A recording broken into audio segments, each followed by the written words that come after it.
নমস্কাৰ আজিৰ এই ভিডিঅ'টো জানো মীন ৰাশিৰ ব্যক্তিসকলৰ বাবে 2025 বৰ্ষটো কেনেকুৱা যাব এইটো হৈছে বৰ্ষ চক্ৰৰ ফলাফল তাৰমানে এই বছৰটোত গ্ৰহবিলাকৰ স্থিতি অনুসৰি আপোনালোকে কেনেকুৱা ফলাফল লাভ কৰিব আজিৰ এই ভিডিঅ'টোত ভালদৰে আলোচনা কৰিম আপোনালোকৰ স্বাস্থ্য ধন উপাৰ্জন ধন সঞ্চয় চৰকাৰী চাকৰি ব্যৱসায় ভাগ্য পিতা ধৰ্ম গুৰুজনৰ ক্ষেত্ৰত কেনেকুৱা হ'ব প্ৰেম প্ৰসংগ বা বৈবাহিক জীৱনত কেনেকুৱা হ'ব সাধাৰণ শিক্ষা উচ্চ শিক্ষা এই সকলোবিলাক দিশ আজিৰ এই ভিডিঅ'টোত ভালদৰে আলোচনা কৰিম সো এই ভিডিঅ'টো শেষলৈকে চাই থাকিব আপুনি যদি এতিয়ালৈকে মোৰ চেনেলটো সাবস্ক্ৰাইব কৰা নাই তেতিয়াহলে সাবস্ক্ৰাইব কৰি ল'ব আৰু ভৱিষ্যতে আপলোড কৰা ভিডিঅ'ৰ নটিফিকেশন পাবৰ বাবে বেল আইকনটো চুই অল সিলেক্ট কৰি দিব প্ৰথমতে ইয়াতে দেখুৱাই দিছো আপোনালোকৰ এইটো পূৰ্ব ভাৰতীয় পদ্ধতিৰ জন্মচক্ৰ ইয়াতে গ্ৰহবিলাকৰ স্থিতি দেখিবলৈ পাৰিছে মীন ৰাশিৰ ব্যক্তিসকলৰ কাৰণে এইটো ঘৰ হৈ যাব ফাৰ্ষ্ট হাউস ইয়াতে 1 নম্বৰ 2 নম্বৰ তেনেকুৱাকৈ আগবাঢ়িব এনেকুৱাকৈ হাউস নম্বৰ বিলাক আগবাঢ়িব সো আপোনালোকে নিশ্চয় গ্ৰহবিলাকৰ স্থিতি ইয়াতে দেখিবলৈ পাৰিছে 1 তাৰিখৰ দিনা গ্ৰহবিলাক কোনটো নক্ষত্ৰত আছে 2025 বৰ্ষৰ 1 তাৰিখৰ দিনা গুৱাহাটী কেন্দ্ৰ কৰি ইয়াতে কোনটো ৰাশিত কোনটো গ্ৰহৰ স্থিতি আছে কিমান ডিগ্ৰীত আছে এইবিলাক দেখুৱা হৈছে সময় অনুযায়ী সময় যেতিয়া আগবাঢ়িব তেতিয়া আপোনালোকৰ গ্ৰহবিলাকৰ স্থিতিও সলনি হ'ব মুঠতে মই ইয়াতে আপোনালোকক দেখুৱাই দিছো এতিয়া উত্তৰ ভাৰতীয় পদ্ধতিত এইটো পদ্ধতিত দেখুৱাবৰ কাৰণে মোৰ সুবিধা হয় মই এইটো পদ্ধতিতে যেহেতু প্ৰেক্টিছ কৰি থাকো তো আপোনালোকক এতিয়া দেখুৱাই দিছো গোটেইখিনি গ্ৰহবিলাকৰ ফলাফল কেনেকুৱা হ'ব গ্ৰহবিলাকৰ ভিতৰত মুখ্যতে মই 4টা গ্ৰহ ইয়াতে দেখুৱাই দিম বৃহস্পতি শনি ৰাহু আৰু কেতু এইকেইটা গ্ৰহই একটা ঘৰত বহু দিনলৈকে গোচৰ কৰে সো সেইকাৰণে এইখিনি সময়ছোৱাত কোনটো গ্ৰহই কেনেকুৱা প্ৰভাৱ দিয়াব আপোনালোকক দেখুৱাই দিছো বৃহস্পতি গ্ৰহটো আছে এই তৃতীয় ঘৰত মে মাহৰ 14 তাৰিখলৈকে সো বৃহস্পতিৰ ইয়াৰ পৰা দৃষ্টি পৰিব আপোনালোকৰ সপ্তম ঘৰত বৃহস্পতিৰ দৃষ্টি পৰিব ভাগ্যস্থানত বৃহস্পতিৰ দৃষ্টি পৰি আছে আপোনালোকৰ ইচ্ছাপূৰ্তিৰ ঘৰত তো মুঠতে চাবলৈ গলে এইখিনি সময়ছোৱাত বৃহস্পতি গ্ৰহটো যেহেতু আপোনালোকৰ কমিউনিকেশ্যন ৰিলেটেড ঘৰত আছে এইখিনি সময়ছোৱাত আপোনালোকে বহুতে ভাল ফল লাভ কৰিবলৈ পাৰিব বৃহস্পতিৰ ফালৰ পৰা আপোনালোকে এইখিনি সময়ছোৱাত নিজৰ ভাই ভনীৰ পৰা সহায় লৈ হলেও এইখিনি সময়ছোৱাত নিশ্চয় লাভৱান্বিত হ'ব পাৰিব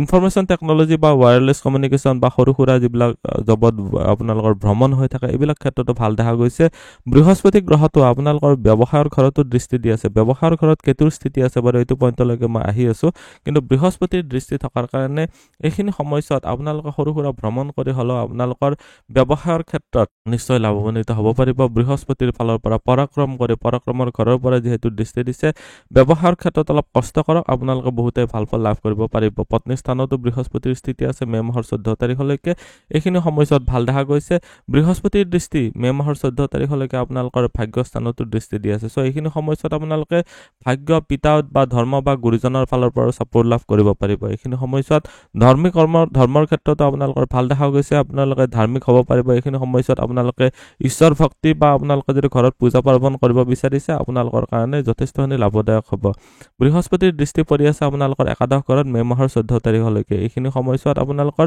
ইয়াতে আৰম্ভণিতে চন্দ্ৰগ্ৰহটো দেখিছে যদিও চন্দ্ৰগ্ৰহটো আগুৱাই গুচি যাব এটা ফাষ্টেষ্ট মুভিং প্লেনেট হয় এনেকুৱাকৈ আগবাঢ়ি যাই থাকিব সো চন্দ্ৰগ্ৰহটোৰ ক্ষেত্ৰত মই ইয়াতে নকয় আপোনালোকৰ বৃহস্পতিৰ দৃষ্টি থকাৰ কাৰণে যিবিলাক সহোদৰ আছে তাৰ ভিতৰতো যিবিলাক দাদা বাইদেউ আপোনাতকৈ ডাঙৰ যিবিলাক আছে তেওঁলোকৰ ফালৰ পৰা নিশ্চয় সহায় লাভ কৰিব পাৰিব বৃহস্পতিৰ দৃষ্টি ইনকামৰ ঘৰত থকাৰ কাৰণে এইখিনি সময়ছোৱাত ব্যৱসায়ৰ ঘৰতো যেহেতু দৃষ্টি আছে আৰু ব্যৱসায়ৰ ঘৰৰ আপোনালোকৰ কৰ্মস্থানৰো প্ৰফেশনৰো মালিক হয় বৃহস্পতি তো বৃহস্পতিৰ দৃষ্টি এইখিনি সময়ছোৱাত আপোনালোকৰ সন্মান কঢ়িয়াই আনিব আপোনালোকৰ ৰাশিৰ অধিপতিও হয় সো এইখিনি সময়ছোৱাত আপোনালোকে বহুতে ভাল ফল লাভ কৰিবলৈ পাৰিব ৰাশিত অৱশ্যে ৰাহুৰ স্থিতি আছে ইয়াৰ ফলাফল কেনেকুৱা হ'ব মই আপোনালোকক ৰাহুৰ বিষয়ে কওঁতে কম আপোনালোকৰ বৃহস্পতিৰ ফালৰ পৰা যথেষ্টখিনি লাভৱান্বিত হ'ব পাৰিব বৃহস্পতিৰ দৃষ্টি থকাৰ কাৰণে ব্যৱসায়ত আপোনালোকে এক্সপানশন বা আপোনালোকৰ ইনকামৰ বৃদ্ধিৰ যোগো বনাব মে মাহৰ 14 তাৰিখৰ পিছত বৃহস্পতি আহিব আপোনালোকৰ চতুৰ্থ ঘৰত বৃহস্পতিৰ স্থিতি এটা অতিশয় ভাল এইটো ক্ষেত্ৰত আপোনালোকে সাধাৰণ শিক্ষা উচ্চ শিক্ষা সকলোবিলাক ক্ষেত্ৰতে ভাল হ'ব নিজৰ মাতৃৰ ফালৰ পৰা সুখ লাভ কৰিব পাৰিব মাতৃয়ে আপোনালোকৰ ইচ্ছাপূৰ্তিত সহায় কৰিব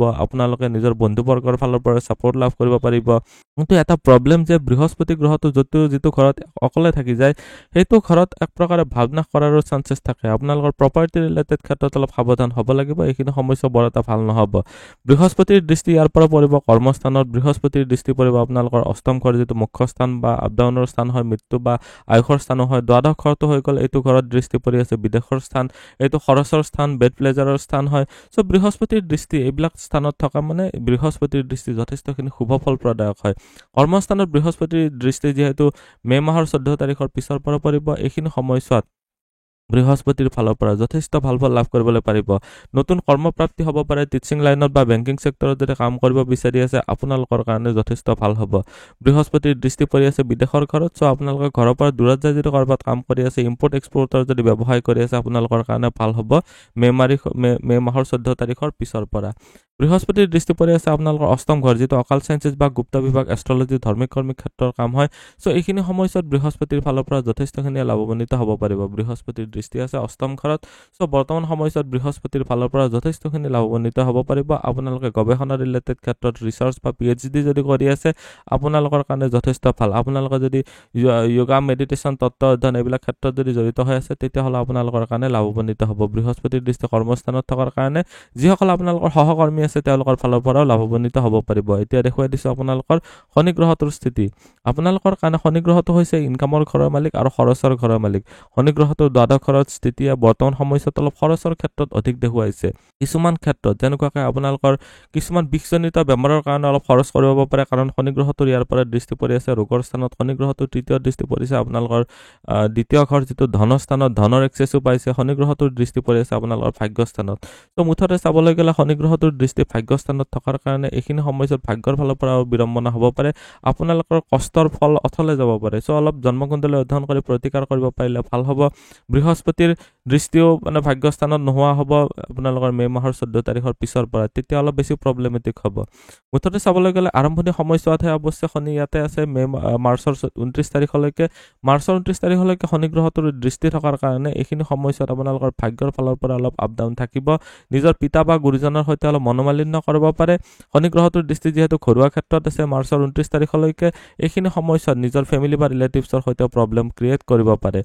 ধনৰ ক্ষেত্ৰত আপোনালোকৰ জমা ধনৰ ক্ষেত্ৰত অলপ নিশ্চয় নজৰ ৰাখিবই লাগিব। শনি গ্ৰহটোৰ দৃষ্টি ৰোগৰ স্থানত আছে, শত্ৰু নাশ কৰিব। এইখিনি সময়ছোৱাত শত্ৰুৰ লগত অন্যায় কৰাব, তাৰমানে আপুনি কিবা এটা কাম কৰি হ'লেও শত্ৰুক এইখিনি সময়ছোৱাত দমন কৰিব পাৰিব। শনি গ্ৰহটোৰ দৃষ্টি পৰি আছে মাৰ্চ মাহৰ 29 তাৰিখলৈকে আপোনালোকৰ ভাগ্যস্থানত। চ' ধৰ্ম কৰ্মৰ ক্ষেত্ৰত অলপ খেলি মেলিৰো ক্ৰিয়েট হ'ব পাৰে। আপোনালোকে বেছিকৈ সামাজিক ধৰ্মৰ নিজৰ ব্যক্তিগত ধৰ্মৰ ক্ষেত্ৰতে আপোনালোকে এইখিনি সময়ছোৱাত বজাই ৰাখিবলৈ চেষ্টা কৰিব লাগিব। শনি গ্ৰহটোৰ মাৰ্চৰ 29 তাৰিখৰ পিছত আপোনালোকৰ ৰাশিত গোচৰ কৰিব। ৰাশিত শনি গ্ৰহটো যেতিয়া আহিব সেইখিনি সময়ছোৱাত শনি গ্ৰহটোৰ দৃষ্টি পৰিব আপোনালোকৰ সৰু ভাই ভনীৰ স্থানত, আপোনালোকৰ ব্যৱসায়ৰ ঘৰত, আৰু শনি গ্ৰহটোৰ দৃষ্টি পৰিব প্ৰফেশ্যনৰ ঘৰত। আপোনালোকৰ কাৰণে ইনকামৰ ঘৰৰ মালিক হয় যিহেতু আপোনালোকৰ এইটো ৰাশিতে আহিব। খৰচৰ ঘৰৰ মালিক হয় যিহেতু আপোনালোকৰ ৰাশিতে আহিব। এইখিনি সময়ছোৱাতো আপোনালোকৰ খৰচৰ ক্ষেত্ৰত অলপ বেছি দেখুৱাইছে। খৰচৰ ক্ষেত্ৰত নিয়ন্ত্ৰণ ৰাখিবই লাগিব। কিন্তু শনি গ্ৰহটোৰ দৃষ্টি যিহেতু পৰাক্ৰমৰ ঘৰত পৰিব, এইটো এটা অতিশয় ভাল স্থিতি। মাৰ্চৰ 29 তাৰিখৰ পিছৰ পৰা আপোনালোকে এইখিনি সময়ছোৱাত নিজৰ ভাই ভনীৰ কাৰণেও কষ্ট অলপ কৰিবলগীয়াত পৰিব পাৰে। নিজতকৈ সৰু যিবিলাক ভাই ভনী আছে কৰ্মস্থানতো আপোনালোকৰ এইখিনি সময়ছোৱাত অলপ ধোকাধাৰী হ'ব পাৰে। শনি গ্ৰহটোৰ দৃষ্টি ভাল নহয়। শনি গ্ৰহটোৰ দশম দৃষ্টি আপোনালোকৰ সৈতে হানি কৰিব পাৰে। এইখিনি সময়ছোৱাত কৰ্মস্থানত আপোনালোকৰ জব চেঞ্জ হ'ব পাৰে দেই, সাৱধান হ'ব। তো আপোনালোকৰ যদি ভাল এটা জবত আছে এইখিনি সময়ছোৱাত সাৱধানে চলিব, নহ'লে আপোনালোকৰ জবৰ পৰা আপোনালোকৰ চেঞ্জ কৰিবলৈ বাধ্য হ'ব পাৰে। শনি গ্ৰহটোৰ সপ্তম দৃষ্টি পৰি আছে ব্যৱসায়ৰ ঘৰত। যদি পাৰ্টনাৰশ্বিপত ব্যৱসায় কৰি আছে অলপ সাৱধান। এইখিনি সময়ছোৱাত আপোনালোকৰ সৈতে ধোকাধাৰী বা আপোনালোকৰ সৈতে ঠগ প্ৰবঞ্চনা হ'ব পাৰে। চ' অলপ সাৱধান হ'ব লাগিব। শনি গ্ৰহটোৰ বাকী এনেই যদি আপোনালোকে শনি গ্ৰহটোৰ ৰিলেটেড যদি ব্যৱসায় কৰি আছে আপোনালোকে ভাল ফল লাভ কৰিবলৈ পাৰিব। যিবিলাক লোহা লক্কৰ ৰিলেটেড ব্যৱসায় হয়, মেচিনাৰী যন্ত্ৰপাতি বা চিমেণ্টৰ ইণ্ডাষ্ট্ৰীৰ ব্যৱসায়, বা আপোনালোকে শিল বালি ইটা চিমেণ্টৰ যদি ব্যৱসায় কৰি আছে, এইবিলাক ক্ষেত্ৰত শনি গ্ৰহটোৰ ফালৰ পৰা আপোনালোকে ভাল ফল লাভ কৰিবলৈ পাৰিব। কিন্তু পাৰ্টনাৰশ্বিপত বা আপোনালোকে অংশীদাৰ হিচাপে যদি ব্যৱসায় কৰি আছে অলপ বেছি সাৱধান হ'ব লাগিব। এতিয়া দেখুৱাই দিছোঁ ৰাহু আৰু কেতুৰ স্থিতি। আৰম্ভণিতে মে মাহৰ 29 তাৰিখলৈকে ৰাহু আছে ইয়াতে আৰু কেতু আছে ইয়াতে। ৰাহুৰ দৃষ্টি পৰি আছে বুদ্ধিস্থানত আৰু আপোনালোকৰ ভাগ্যস্থানত। কেতুৰ দৃষ্টি পৰি আছে আপোনালোকৰ ইষ্টপতিৰ ঘৰত আৰু আপোনালোকৰ ভাতৃস্থানত। তো বৰ্তমান সময়ছোৱাত ৰাহুৰ স্থিতি ৰাশিত থকাৰ কাৰণে কিছুমান মনৰ ভয় ভাৱৰ কাৰণে বা ভয় খুৱাই হ'লেও আপোনালোকক এইখিনি সময়ছোৱাত ভুল ডিচিশ্যন কৰিব পাৰে। এইখিনি সময়ছোৱাত সাৱধান হ'ব লাগিব। ৰাহুৰ দৃষ্টি পৰি আছে আপোনালোকৰ বুদ্ধিস্থানত ৰাহুৰ দৃষ্টি থকাৰ কাৰণে এইখিনি সময়ছোৱাত বুদ্ধিৰ ফালৰ পৰা আপোনালোকৰ বুদ্ধিটো অলপ ভ্ৰমিত কৰিব পাৰে। কোনোবা গুৰু বা আপোনালোকৰ মাৰ্গদৰ্শকৰ যদি উপদেশ শুনি চলিব পাৰে আপোনালোকে বেছি ভাল ফল লাভ কৰিবলৈ পাৰিব।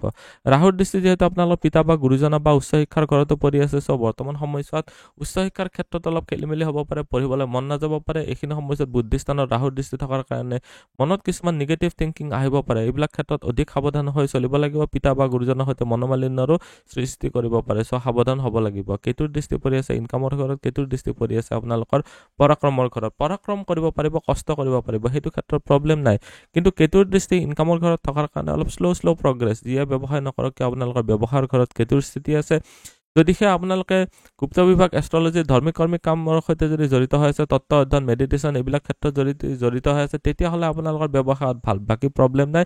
কিন্তু ইয়াৰে বাহিৰত যদি কিবা ব্যৱসায় কৰি আছে, তেতিয়াহ'লে আপোনালোকৰ অলপ শ্ল' প্ৰগ্ৰেছ দেখা গৈছে। এইখিনি সময়ছোৱাত অলপ সাৱধানে ব্যৱসায়টো আগবঢ়াব লাগিব। ইয়াতে এতিয়া দেখুৱাই দিছোঁ, মে' মাহৰ 29 তাৰিখৰ পিছত ৰাহু যাব ইয়াতে, ৰাহু আহি গ'ল ইয়াতে, আৰু আপোনালোকৰ কেতু আহি যাব ইয়াৰ পৰা ষষ্ঠ ঘৰত। কেতু গ্ৰহটোৰ ষষ্ঠ ঘৰত স্থিতিয়ে ৰোগৰ ক্ষেত্ৰত অলপ প্ৰব্লেম ক্ৰিয়েট কৰিব। তাৰমানে কেনেকুৱা হ'ব যে আপোনালোকৰ ৰোগৰ স্থানত কেতুৰ স্থিতিৰ কাৰণে কিছুমান বেমাৰ, এনেকুৱা বেমাৰে দেখা দিব পাৰে যিটো একচুৱেলি বেমাৰ নহয়, কিন্তু চাবলৈ গ'লে দিগদাৰ পাই আছে।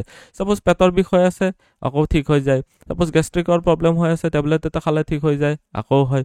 চ' মুঠতে এনেকুৱা ধৰণৰ প্ৰব্লেম বা এলাৰ্জিজনিত প্ৰব্লেম কৰিব পাৰে। কষ্টকৰ জ্বৰ, পেটৰ অসুখ, আলচাৰ বা সৰুৱাই, মিৰ্গী, ববাসীৰ, পাইলছৰ প্ৰব্লেম হৈ আছে, এইবিলাক ক্ষেত্ৰত সাৱধান হ'ব লাগিব। কেতুৰ দৃষ্টি ইয়াৰ পৰা পৰিব কৰ্মস্থানত। কেতু এটা কম্পিটিশ্যনৰ ঘৰ হয়, কম্পিটিশ্যনৰ ক্ষেত্ৰত আপোনালোকৰ অনীহা ভাৱ আহিব পাৰে। কেতুৰ দৃষ্টি পৰিব আপোনালোকৰ ধনস্থানত। কৰ্মস্থানত কেতুৰ দৃষ্টি থকাৰ কাৰণে এইখিনি সময়ছোৱাত নিজৰ কৰ্মৰ প্ৰতি আপোনালোকৰ অলপ অনীহা ভাৱ বা এলাহুৱা ভাৱ এইখিনি সময়ছোৱাত জাগৃত হ'ব পাৰে, সেইটো আপোনালোকে পাৰ কৰিব লাগিব। কেতুৰ দৃষ্টি পৰি আছে ধনস্থানত। আপোনালোকৰ জন্মকুণ্ডলীত যদি কেতুৰ স্থিতি ভাল নহয়, আপোনালোকৰ বহুত জমা ধন, বহুত বেছিকৈ যদি জমা কৰি আছিলে, হঠাতে আপোনালোকৰ খৰচ কৰি দি শেষ হৈ যাব পাৰে।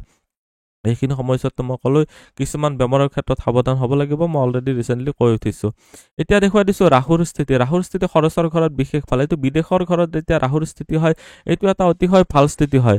ৰাহুৰ স্থিতি বিদেশৰ ঘৰত থাকিলে এইখিনি সময়ছোৱাত আপোনালোকে যথেষ্টখিনি লাভান্বিত হ'ব পাৰিব।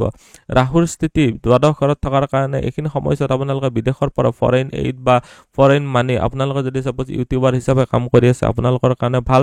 ৰাহুৰ দৃষ্টি আপোনালোকৰ পৰি আছে পঢ়া শুনাৰ ঘৰত, এইটো এটা ভাল স্থিতি। ৰাহুৰ দৃষ্টি পৰি আছে আন এটা মুখ্য ত্ৰিকোণ অষ্টম ঘৰত। চ' মুঠতে চাবলৈ গ'লে আপোনালোকৰ পঢ়া শুনাৰ ক্ষেত্ৰত ক্ৰিয়েটিভ টেলেণ্টে দেখা দিব। আপোনালোকে যদি গৱেষণা কৰি আছে, এইবিলাক ক্ষেত্ৰতো যথেষ্ট ভাল ফল লাভ কৰিবলৈ পাৰিব। নিজৰ মাৰ সৈতে অলপ মনোমালিন্য কৰাব পাৰে। এইখিনি সময়ছোৱাত মাৰ অলপ এলাৰ্জিজনিত প্ৰব্লেম হ'ব পাৰে বা হাওঁফাওঁজনিত কমপ্লেইন আহিব পাৰে।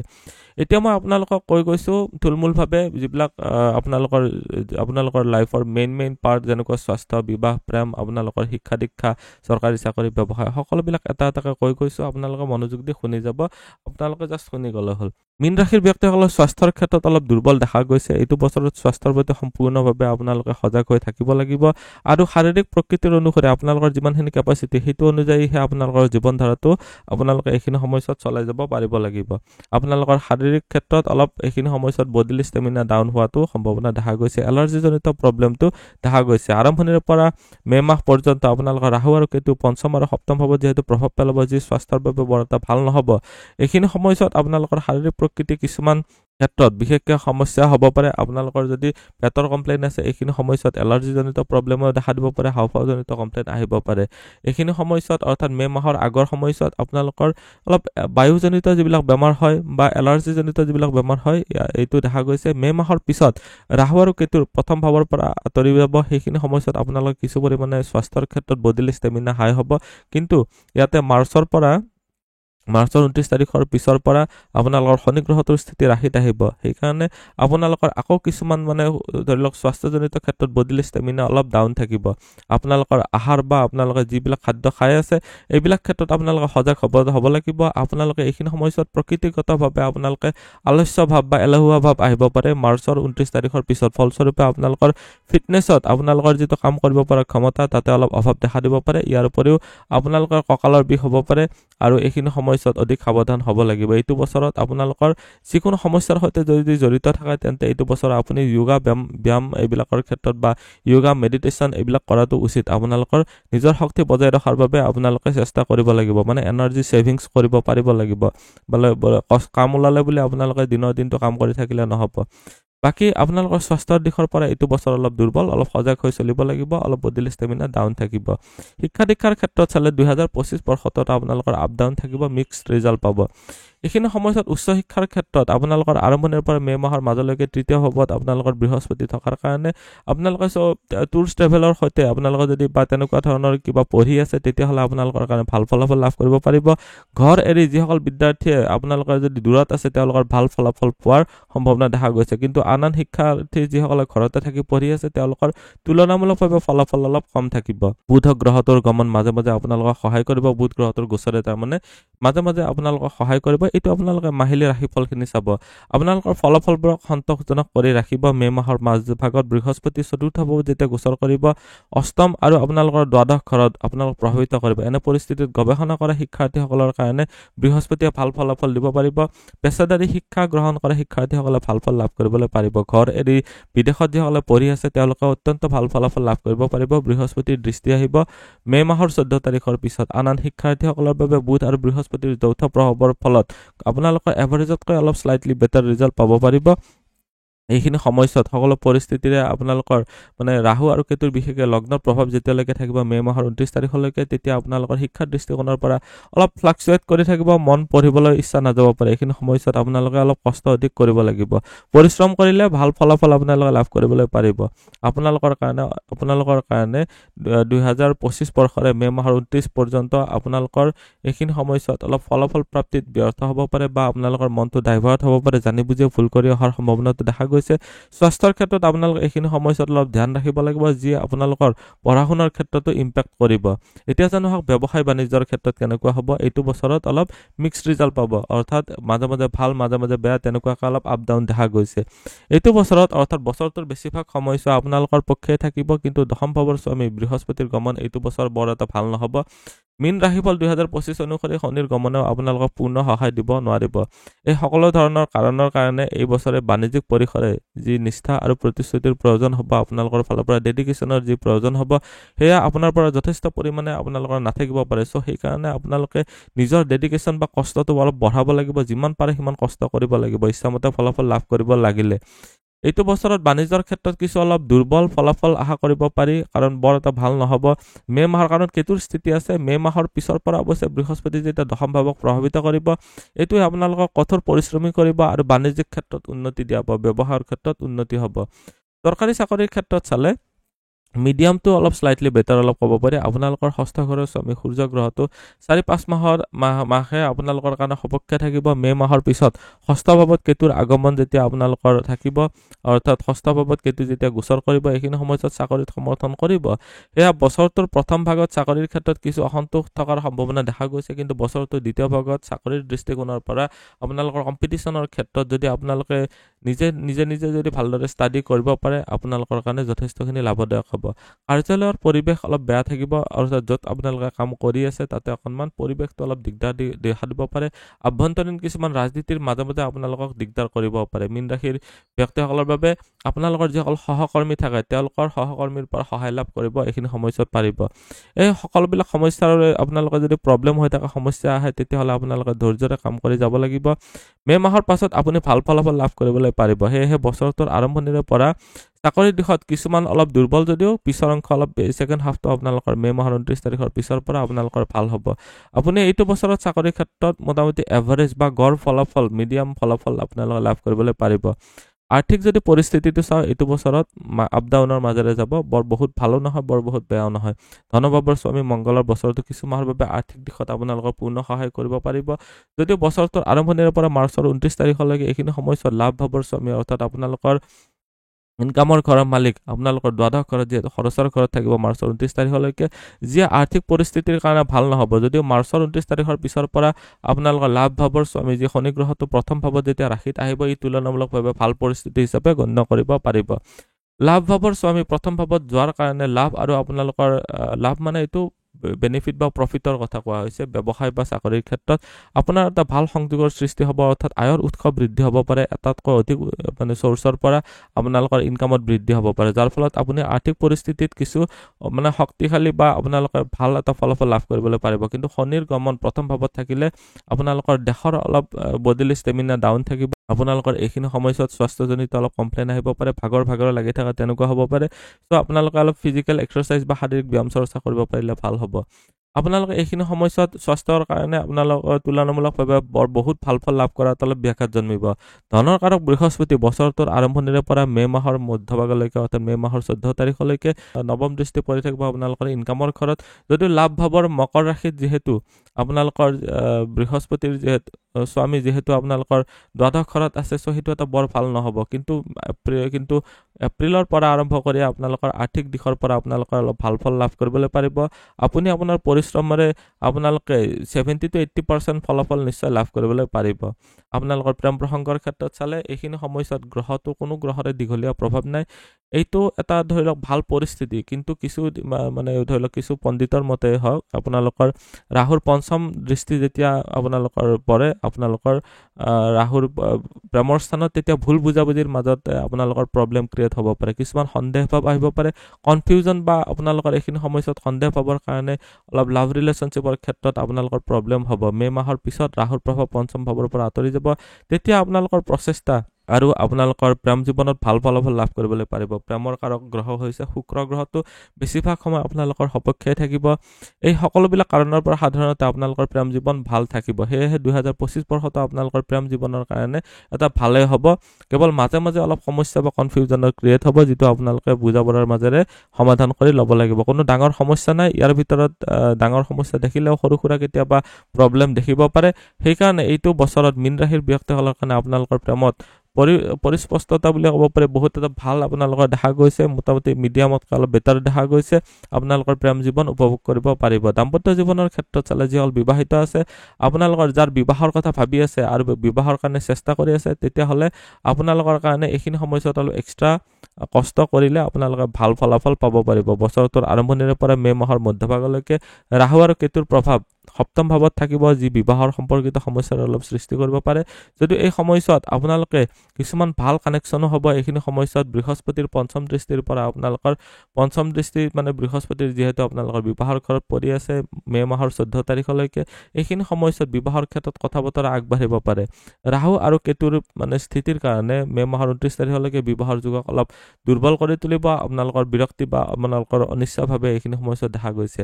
বিবাহৰ সম্পৰ্কিত বিষয়সমূহত বৃহস্পতিৰ অধিক প্ৰভাৱ চলিব আৰু বিবাহৰ যুগো সৃষ্টি কৰিব। সেয়ে পৰ্যায়ক্ৰমে আপোনালোকে চেষ্টা কৰিলে বিয়াও আপোনালোকে এইখিনি সময়ছোৱাত সম্পাদন কৰিবলৈ পাৰিব। অৰ্থাৎ বছৰটোৰ প্ৰথম অংশ বিবাহৰ পৰিসৰে কঠিন কিন্তু সুবিধাজনক ফলাফল দিয়াব। পিছৰ সময়ছোৱাত বিবাহৰ ক্ষেত্ৰত একাধিক সমৰ্থন নোপোৱাৰ সম্ভাৱনা আছে। আপোনালোকে ধৰি লওক কাৰো পৰা ছাপৰ্ট নাপাব পাৰে। সেইটো ক্ষেত্ৰত আপোনালোকে নিজে অলপ চেষ্টাটো অধিক কৰিব লাগিব। কিন্তু দাম্পত্য জীৱনৰ ক্ষেত্ৰত এইটো বছৰ সাৱধানতাৰ সৈতে চলিব লাগিব। বিৰক্তি ভাৱ আহিব পাৰে। ৰাহু আৰু কেতুৰ স্থিতি থকাৰ কাৰণে আপোনালোকৰ লাভ ৰিলেশ্যনশ্বিপৰ বা আপোনালোকৰ যিসকল বিবাহিত আছে পতি বা পত্নীৰ স্থানত কেতুৰ স্থিতি থকাৰ কাৰণে আৰু মাৰ্চৰ 29 তাৰিখৰ পিছৰ পৰা শনি গ্ৰহটোৰ প্ৰভাৱ থাকিব। সেইখিনি সময়ছোৱাত অলপ সমস্যাৰ সৃষ্টি হ'ব পাৰে। আপোনালোকৰ বিৰক্তি ভাৱ আহিব পাৰে। জীৱনসাথীৰ সৈতে স্বাস্থ্যজনিত ক্ষেত্ৰত অলপ সমস্যাৰ সৃষ্টি হ'ব পাৰে। এইখিনি সময়ছোৱাত অলপ মিলমেলৰ অলপ অভাৱ দেখা গৈছে। এইটো সমস্যাৰ মাজতে আপোনালোকৰ গুণগত এটা বস্তু ভাল হৈছে যে বছৰটোৰ প্ৰথম অংশত বিশেষকৈ মে' মাহৰ 14 তাৰিখলৈকে বৃহস্পতিৰ দৃষ্টি যিহেতু আছে, এইখিনি সময়ছোৱাত আপোনালোকে নিজৰ মাথা মাৰি পেলাই হ'লেও আপোনালোকে সমস্যাবিলাক সমাধান কৰিব পাৰিব লাগিব আৰু আপোনালোকে অধিক প্ৰচেষ্টা কৰিবও লাগিব। সেয়েহে বিবাহ আৰু দাম্পত্য জীৱনৰ ক্ষেত্ৰত বছৰটোৰ প্ৰথম অংশ সৰ্বাধিক সন্মানজনক হৈ থাকিব। পিছৰ অংশটো অলপ বেছি আপোনালোকে কেয়াৰফুল হ'ব লাগিব। গৃহস্থ জীৱনৰ ক্ষেত্ৰত চালে আপোনালোকৰ মাৰ্চ মাহ পৰ্যন্ত মাৰ্চৰ 29 তাৰিখলৈকে শনিৰ তৃতীয় দৃষ্টিৰ পৰা দ্বিতীয় হ'ব যিহেতু থাকিব, আপোনালোকৰ পাৰিবাৰিক সম্পৰ্কবোৰ অলপ ডাউন কৰি ৰাখিব। এইখিনি সময়ছোৱাত আপোনালোকৰ যেতিয়া মাৰ্চৰ 29 তাৰিখৰ পিছত লাহে লাহে আপোনালোকৰ সমস্যাবিলাক কমি আহিব। যিখিনি তিতাকেহা আছে আপোনালোকৰ ফেমিলি বা ৰিলেটিভছৰ সৈতে আপোনালোকে ঠিক কৰিব পাৰিব। আপোনালোকৰ গৰিমাৰ পৰিয়ালৰ পৰা এইখিনি সময়ছোৱাত আপোনালোকৰ যিখিনি সন্মান ষ্টেটাছৰ কাৰণে এইখিনি সময়ছোৱাত পৰিয়ালৰ ফালৰ পৰা ছাপৰ্ট লাভ কৰিব পাৰিব। গৃহস্থৰ পৰা যিখিনি আপোনালোকৰ সমস্যা আপোনালোকৰ সমাধান কৰিবলগীয়া বা এক্সপেক্টেশ্যন আছে, আপোনালোকে সেইখিনি ফলাফল লাভ কৰিবলৈ পাৰিব। বা এটা কথা জানিব যে এইখিনি সময়ছোৱাত আপোনালোকৰ অলপ কেৱল বিৰক্তি ভাৱটোক আপোনালোকে পাৰ কৰি থাকিব পাৰিলে হ'ল। যদি ভূমি, ঘৰ, যান বাহনৰ সুখৰ ক্ষেত্ৰত চাওঁ, এইখিনি সময়ছোৱাত আপোনালোকৰ বহুতেই এক প্ৰকাৰে ক'বলৈ গ'লে ভাল বুলিও ক'ব পাৰি। মাজে মাজে অলপ বেয়া সময়ো আছে। এতিয়া কথাটো হৈছে যে বছৰটোৰ আৰম্ভণিৰ পৰা মে' মাহ পৰ্যন্ত কিছু সময় আপোনালোকৰ ভূমি আৰু সম্পত্তি সম্পৰ্কিত কোনো ধৰণৰ আপোনালোকৰ লেনদেন হ'ব পাৰে। এইখিনি সময়ছোৱাত আপোনালোকে প্ৰিপেয়াৰ্ড থাকিব। যিসকল ব্যক্তিৰ ভূমি বা কোনো সামগ্ৰী বা ঘৰৰ পৰা আপোনালোকৰ লাভৰ আশা আছে, ফেমিলিৰ পৰা ছাপৰ্টৰ আশা আছে, তেওঁলোকৰ ক্ষেত্ৰত এই সময়টোৰ ভিতৰত লাভৰ অৱস্থা সৃষ্টিৰ সম্ভাৱনা দেখা গৈছে। সেয়েহে ভূমি অথবা ঘৰৰ বিষয়ে সিদ্ধান্ত লোৱাৰ ক্ষেত্ৰত আপোনালোকৰ পৰিবাৰৰ পৰা আপোনালোকৰ ফেমিলি বা ৰিলেটিভছৰ সৈতে অলপ ডিছকাছ কৰি ল'ব পাৰিলে অধিক লাভকাৰী হ'ব। মীন ৰাশিৰ ব্যক্তিসকলৰ যান বাহন সম্পৰ্কীয় ক্ষেত্ৰত যদি আপোনালোকে বাহন কিনাৰ পৰিকল্পনা আছে, তেতিয়াহ'লে মে' মাহৰ পৰা আপোনালোকৰ অধিক ভাল ফল লাভ কৰিবলৈ পাৰিব। বছৰটোৰ দ্বিতীয় ভাগত আপোনালোকৰ যান বাহনৰ ক্ষেত্ৰত সিদ্ধান্ত লোৱাৰ সম্ভাৱনা আপোনালোকৰ কাৰণে অলপ বেছি দেখা গৈছে। আপোনালোকৰ সুখ বা আপোনালোকৰ মনোযোগ সহকাৰে সুখৰ পৰিসৰ আৰু মনোযোগ সহকাৰে আপোনালোকে অলপ চেষ্টা কৰাটো উচিত। যান বাহন লোৱাৰ ক্ষেত্ৰত অলপ ষ্টাডি কৰি ল'ব। আপোনালোকৰ এক্সট্ৰা কোনো ধৰণৰ ধৰি লওক খৰচৰ সম্ভাৱনা আপোনালোকৰ এইখিনি সময়ছোৱাত নাই। আপোনালোকৰ যদি গাড়ী মটৰ বিক্ৰী কৰিব বিচাৰি আছে, তেতিয়াহ'লে কিন্তু অলপ এক্সট্ৰা খৰচ আহিব পাৰে। এতিয়া যদি বাৰু মাজতে চাওঁ, আপোনালোকৰ যদি যাত্ৰাৰ বিষয়ে চাওঁ, যদি আপোনালোকে যদি ভ্ৰমণ কৰিব বিচাৰি আছে, তেতিয়াহ'লে এইখিনি সময়ছোৱাত ঘূৰা ফুৰাৰ ক্ষেত্ৰত আপোনালোকৰ পাৰিবাৰিক ব্যৱসায়ৰ উদ্দেশ্যে আপোনালোকৰ এইখিনি সময়ছোৱাত যাত্ৰা হ'ব পাৰে। তো এইখিনি সময়ছোৱাত আপোনালোকে অলপ তাৰ কাৰণে ৰেডি থাকিব। এইটো বছৰত কি কৰিব, আপোনালোকে পাৰিলে ৰূপৰ চেইন যদি পিন্ধি ৰাখিব পাৰে, এইটো আপোনালোকৰ কাৰণে ভাল হ'ব। আপোনালোকৰ পৰামৰ্শ হিচাপতে কৈছোঁ যে বছৰটোৰ প্ৰথম ভাগত প্ৰেম আৰু দাম্পত্য জীৱনৰ ক্ষেত্ৰত কিছু অলপ কঠিন সময় পাৰ কৰিব লাগিব। সেয়েহে মনোবল আপোনালোকে শক্তিশালী কৰি ৰাখিব লাগিব। পাৰিলে মেডিটেশ্যন কৰিব। আপোনালোকৰ যিবিলাক কৰ্মস্থান আছে, তাত আৰ্থিক পৰিস্থিতিৰ সৈতে কিছুমান সমস্যাৰ সন্মুখীন হ'বলগীয়া পৰিব পাৰে, বা আপোনালোকে সাৱধানতা অৱলম্বন কৰিবলগীয়াতো পৰিব পাৰে। আপোনালোকৰ কিছু সমস্যাই দেখা দিব পাৰে। সেইকাৰণে সেই সমস্যাবোৰ আপোনালোকে আগৰ পৰাই অলপ আইডিয়া কৰি ল'ব পাৰিলে আপোনালোকৰ কাৰণে ভাল হ'ব। যাত্ৰাৰ সময়ত আপোনালোকে সাৱধানতা অৱলম্বন কৰিব লাগিব। ঘূৰা ফুৰাৰ ক্ষেত্ৰত কোনো ধৰণৰ দৃষ্টিত আপোনালোকে আনৰ কথা শুনি বহুত নচলিব। নিজৰ বিবেক ইউজ কৰিব পাৰিলে, গুৰুৰ পৰা পৰামৰ্শ লৈ চলিব পাৰিলে আপোনালোকৰ কাৰণে ভাল হ'ব। আজিৰ এই ভিডিঅ'টোত মীন ৰাশিৰ ব্যক্তিসকলৰ বাবে 2025 বৰ্ষটো কেনেকুৱা যাব গোটেইখিনি জানিলোঁ। ভিডিঅ'টো চাই কেনেকুৱা লাগিলে কমেণ্টত নিশ্চয় জনাব। আপুনি যদি আপোনাৰ বিষয়ে জানিব বিচাৰে, তেতিয়াহ'লে হোৱাটছএপত কণ্টেক্ট কৰিব পাৰে। ধন্যবাদ। এইটো ভিডিঅ'ত আগবঢ়োৱা জ্ঞানখিনিৰ পৰা যদি আনৰো উপকাৰ হ'ব ভাবে, তেনেহ'লে বন্ধুবৰ্গ, আত্মীয় স্বজন আৰু চিনাকি মানুহৰ সৈতে শ্বেয়াৰো কৰিব। আপোনালোকে নেক্সট ভিডিঅ' কিহৰ ওপৰত চাব বিচাৰে কমেণ্টত জনাব। ধন্যবাদ।